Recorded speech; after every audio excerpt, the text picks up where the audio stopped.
Hey YouTubers, welcome back to the channel. This is Everyday Finance and I'm your host Bobby. If this is your first time on the channel, thank you so much for taking time out to watch the video. While you're here, if you enjoy this content, be sure to smash that like, subscribe, and don't forget to ring that notification bell so that you'll get updates on future content and videos similar to what you'll see in today's video. For today's video, I'm going to talk to you guys about bankruptcy. Now, this will be the first video in a series about bankruptcy. We're going to define it. We're going to talk a small bit about the different variations of bankruptcy, and we're also going to talk about what happens when you go through the process. So, no more talk. Let's go ahead and jump right into it.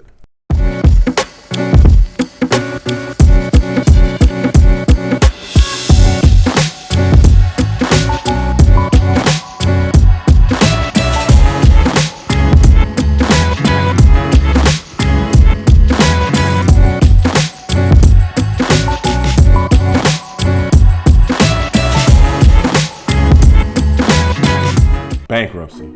No one wants to find themselves in this situation. Whether you can no longer pay your bills and decide to file for bankruptcy, or you're being forced to file by your creditors, it can be torture. Before we dig too deeply, let's go ahead and define bankruptcy.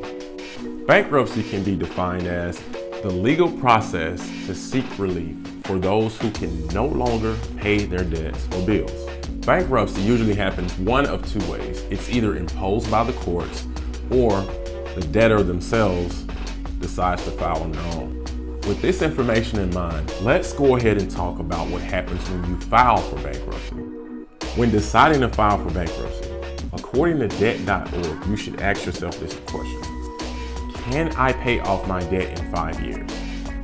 If the answer is yes, then you may want to consider other options such as debt consolidation or plans.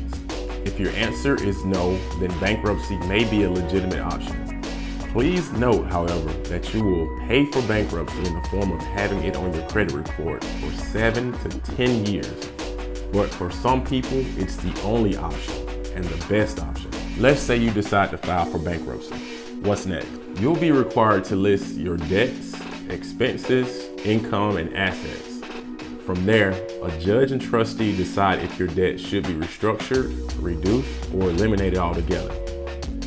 You're required to have bankruptcy counseling within 180 days before filing. And the likely worst of them all, you have to meet with your creditors and answer their questions about your case.